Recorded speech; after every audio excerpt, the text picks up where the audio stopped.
partir de agora você assiste o 15 Minutos com o Sapia. O 15 Minutos com o Sapia de hoje conversa com o presidente da Caixa de Assistência dos Advogados de Minas Gerais, Dr. Gustavo Chalfun, que está praticamente finalizando o seu primeiro mandato como presidente da Caixa de Assistência. Dr. Chalfun, primeiro, muito obrigado por nos dar o prazer da gente poder levar informações, acho que não só para os advogados de todo o Brasil, já que a gente fala em rede nacional, mas principalmente para a população que não conhece o que significa a Caixa de Assistência, que eu acho muito importante a gente começar com isso, só explicando para que serve a Caixa de Assistência dos advogados. Boa tarde. Boa tarde, Sapia. Prazer estar aqui com você, com seus telespectadores. Uma oportunidade para a advocacia demonstrar o quão próxima ela está da sociedade civil constituída, dos poderes constituídos, para que serve esse braço assistencial da Ordem dos Advogados do Brasil. E aí já passo a lhe responder essa pergunta, lhe dizendo que a Caixa de Assistência dos Advogados foi criada 10 anos depois da própria criação da Ordem dos Advogados do Brasil, como a entidade assistencial, a entidade que presta benefícios à advocacia, aqui em Minas Gerais, a Advocacia Mineira, e que, por certo, compreende uma gama de benefícios e serviços que são entregues pela advocacia desde que esse advogado e essa advogada esteja regularmente inscrito nos quadros da OAB de Minas Gerais. Somos, portanto, o braço amigo da nossa instituição, da Ordem dos Advogados do Brasil. Nós vamos falar sobre vários segmentos da Caixa de Assistência, né? Tem desde a questão do corpo São Benção, né? Que é um trabalho que vocês fazem, negócio de academia, a questão do atendimento a mulheres advogadas, que muitas vezes são vítimas da violência doméstica, e não são poucas, não é porque é advogada que não sofre violência doméstica, qualquer segmento infelizmente tem isso. Mas eu queria primeiro entrar num assunto do protagonismo do advogado. Ele tem que ser protagonista. Eu acho que depois até da pandemia as pessoas ficaram mais conscientes em relação a essa questão do advogado. Hoje, se você perguntar para qualquer jovem, ele sabe escalar os 11 ministros do Supremo Tribunal Federal. Se você perguntar os titulares da seleção brasileira que vai jogar agora a Copa América, capaz de não saber, vão falar 2, 3 lá, vão errar. Como é que é essa questão do protagonismo do advogado em relação a... Porque ele tem o mesmo... para que as pessoas de casa possam entender, né? Ele tem o mesmo valor. Não é porque eu sou juiz ou sou ministro que eu estou acima do advogado. Pelo contrário, eu estou na mesma posição, não é isso? Pois é. A Constituição da República, em 1988, no seu artigo 133, destacou a indispensabilidade da advocacia. Colocou a advocacia, de fato, no mesmo patamar da magistratura, do Ministério Público, dos poderes constituídos. Mas para que isso ocorra, é preciso, de fato, que a advocacia exerça um protagonismo na pacificação dos conflitos. Eu entendo que seja extremamente importante ao advogado e à advogada o exercício deste protagonismo. E para que ele exerça esse protagonismo, para que ela exerça esse protagonismo, é necessário que a sua instituição, a Ordem dos Advogados do Brasil, a Caixa de Assistência aos Advogados, cumpram os seus papéis. O papel da Ordem na defesa jurídica do Estado Democrático de Direito, da própria Constituição da República, da boa aplicação das leis, enfim, o artigo 44 da lei que estabelece os deveres e os direitos da Ordem dos Advogados do Brasil, o nosso estatuto, que é a Lei Federal 8.906 de 1994, preconiza quais são as diretrizes da Ordem dos Advogados do Brasil. Lá neste artigo 44, cumprindo um comando do artigo 133 da Constituição da República. Portanto, ao advogado é dada a oportunidade de protagonizar a solução deste conflito. Ele não necessariamente precisa passar pelo Poder Judiciário para solucionar conflitos, ele não necessariamente precisa passar pelo Ministério Público para a solução desses conflitos, e à medida em que você tenha uma advocacia mais forte, consequentemente, o cidadão e a cidadã estarão também mais fortes, porque serão ouvidos. Eu dizia hoje perante o Tribunal de Justiça de Minas Gerais o quão importante é a advocacia ser ouvida, porque a advocacia sendo ouvido, o cidadão e a cidadã comum, do mais pobre ao mais rico, do mais abastado ao mais simples, ele será ouvido, em juízo ou fora dele. E por isso que nós precisamos cada vez mais de uma advocacia mais forte. Aí que eu quero voltar um pouquinho para a Caixa de Assistência, já que o senhor falou dessa questão da pessoa que utiliza da advocacia mesmo sem uma condição financeira para contratar uma banca de advogados famosos ou procurar um advogado mais simples ou alguma forma desse sentido. Esse apoio que hoje a Caixa de Assistência dá para a quantidade enorme de advogados que, principalmente pós-pandemia, muitos perderam seus escritórios, não tem onde trabalhar home office, não, mas existe postos dentro da Caixa de Assistência para que ele possa trabalhar. Como é que significa esse apoio? Porque é um custo, você tem internet, você tem impressão, você tem um computador. Como é que fica essa situação para os menos favorecidos dentro da área? Desde que nós assumimos no mandato, junto com o presidente Sérgio Leonardo, à frente da OAB de Minas Gerais, eu tinha algumas preocupações. A primeira delas, dar saúde de qualidade à advocacia. E nós fizemos isso, Sapia. Nós fomos pioneiros, nós fomos ousados, e hoje o advogado e a advogada mineira, desde o início da nossa gestão, tem uma telemedicina inteiramente gratuita, 24 horas por dia, 7 dias por semana, do maior hospital privado desse país, o Hospital Israelita Albert Einstein. O advogado e a advogada mineira têm saúde de qualidade. Nós estamos entregando ao advogado e à advogada a condição de que pela saúde... Não paga nada por isso. Nem R$1. Ele não paga por isso e só por isso já haveria uma reversão da anuidade que é paga por esse advogado e por essa advogada. Também penso que nós inovamos em alguns outros aspectos. Nós entregamos de modo também pioneiro, pela primeira vez no país, um certificado digital. Quando eu me formei, há 24 anos atrás, nós usávamos a caneta, no primeiro momento a máquina de escrever, depois os computadores, e me lembro com muita tranquilidade da transformação do processo físico para o processo digital.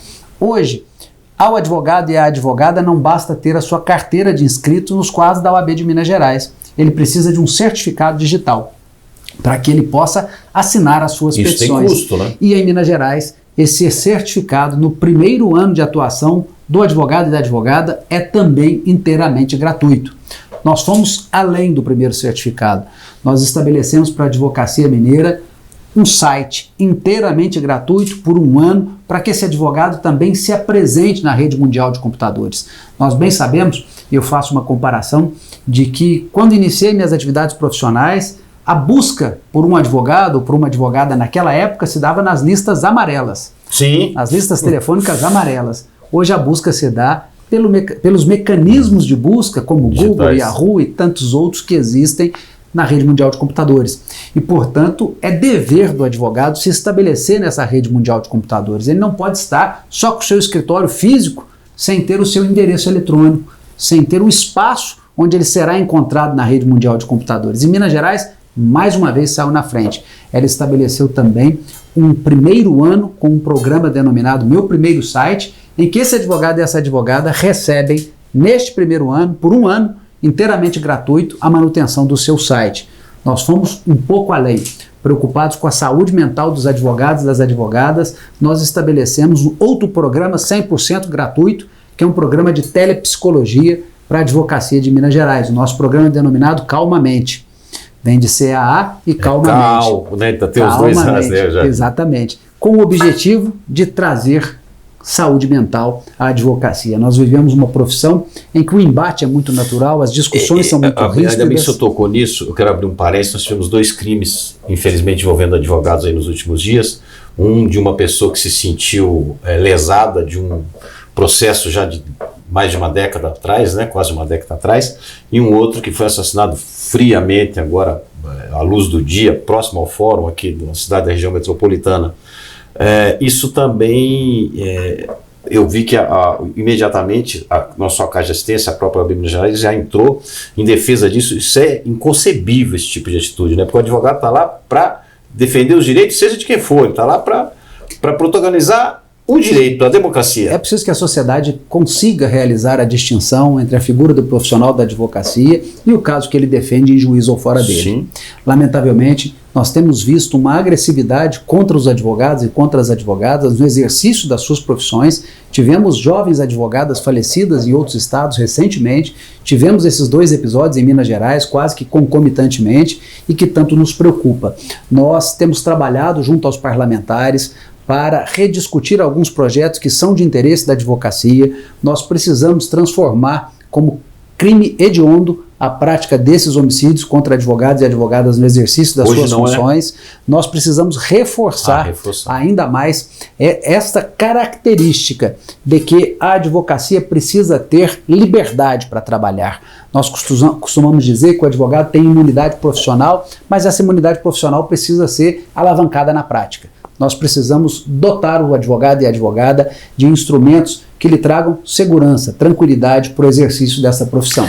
Eu já vi xingamentos ao vivo, como jornalista, cobrindo alguns crimes em fóruns, quando vai ter o julgamento, chamando o advogado de defesa, né, do advogado de vagabundo, advogado de ladrão, advogado de criminoso, né, quer dizer, uma ofensa que não é, ele não está ali defendendo, ele está defendendo o direito, né, que é um direito, todos nós temos esse direito, independente do crime que você cometeu ou não tenha cometido. E hoje essa discussão, essa coisa foi muito para a rede social também, né? Tem muito advogado sendo agredido na rede social. Existem inúmeros projetos de lei tramitando no Congresso Nacional acerca de qual campo é o campo das redes sociais. Eu acho que nós vivenciamos hoje um momento extremamente delicado da utilização, ou melhor dizendo, da má utilização por alguns poucos das redes sociais. A rede social não pode ser um instrumento, uma terra de ninguém. Ela precisa ter regras no que dizem respeito a ofensas, evidentemente que garantindo a liberdade de expressão, que é uma garantia constitucional prevista no texto de 1988, tão cara a nós brasileiros e brasileiras. Nós precisamos sim ter a liberdade de expressão assegurada, mas precisamos ter uma certa limitação, não ao exercício da utilização das redes sociais, mas precisamos ser responsabilizados pelo conteúdo que postamos, não podemos disseminar fake news, nós não podemos disseminar notícias falsas que muitas vezes prejudicam a família, as pessoas, a honra moral e evidentemente trazem desgostos àqueles que são vítimas desses ataques. Por isso eu acredito que esses projetos precisam ser objeto de discussão no Congresso Nacional, de um amplo debate de todas as correntes políticas do Brasil, seja de direita, seja de esquerda, mas nós precisamos entender o que nós queremos das redes sociais. Ainda mais com a inteligência artificial que está sendo utilizada já para cometer crimes, né? Eles pegam a voz de uma pessoa famosa e fala que ela está vendendo determinado produto, utilizando dessa forma. Imagina na política, agora o que eles não vão fazer. Nós que estamos às vésperas de um processo eleitoral para eleger os nossos prefeitos, os nossos vereadores, precisamos ter a consciência de como utilizar essas redes sociais, sermos todos coerentes no sentido de atacarmos as fake news, não deixarmos que elas propaguem, temos muito cuidado com aquilo que nós vamos replicar, porque evidentemente que somos responsáveis à medida em que estamos replicando uma informação, dando credibilidade ou retirando a credibilidade daquela informação. Doutor Chalfon, nosso tempo são 15 minutos, é evidente que esse ano eu quero entrevistá-lo mais vezes porque o assunto é muito grande. Então, para finalizar essa primeira entrevista, eu queria que o senhor falasse que é um assunto que chama muita atenção, a gente pode até deixar para falar de eleição na próxima ou na próxima seguinte, que é a questão da violência das mulheres. Vocês criaram também um segmento dentro da Caixa de Assistência para dar apoio a essas mulheres, né? Sim, eu tenho muito orgulho de dizer que nós somos pioneiros naqueles projetos que já lhe disse, mas especialmente há um tempo atrás, e já há alguns meses, nós estivemos na vanguarda mais uma vez e lançamos um benefício assistencial às advogadas vítimas de violência doméstica. Lamentavelmente, é comum que em nosso país, e são centenas de feminicídios, são centenas, às vezes diariamente são dezenas de feminicídios em nosso estado, em alguns municípios, e evidentemente que é preciso conter essa barbárie que é o crime praticado contra a violência de gênero, especialmente contra a mulher. E nós, então, entendendo que era necessário expor uma realidade, nós oferecemos mais um benefício pela Caixa de Assistência aos Advogados e a advogada mineira que, infelizmente, sofrer uma violência doméstica, ela terá o braço e o amparo amigo da Caixa de Assistência à Advocacia Mineira. Doutor Gustavo Chalfon, presidente da Caixa de Assistência dos Advogados de Minas Gerais, queria agradecer sua participação aqui no 15 Minutos com o Sapia. Hoje é o nosso programa de estreia pela Rede Sup, o senhor está fazendo parte, foram 4 programas hoje, o senhor está sendo o 4º entrevistado do dia, toda segunda-feira, a partir das 13 horas, entre 13 e 14 horas, pela Rede Sup para todo o Brasil, e não só também, na próxima entrevista que fizer com o senhor, nós vamos fazer em castelhano, porque nós falamos para toda a América do Sul e Central e para o sul da Flórida também, então nós vamos fazer, o senhor prepara o espanhol aí, que nós vamos gastar um espanhol na próxima para falar para os advogados hermanos também. E eu queria agradecer mais uma vez a sua participação, eu sei da sua correria, toda hora para lá e para cá, mas Ainda este mês, até o final do mês, eu quero mais uma entrevista para a gente falar, porque são tantos assuntos que não daria tempo da gente ficar só nesses 15 minutos. Se Deus quiser, quero parabenizar pela iniciativa, pela estreia, desejar muito sucesso nessa nova caminhada, nesses 15 minutos que tenho certeza que serão muito proveitosos aos telespectadores.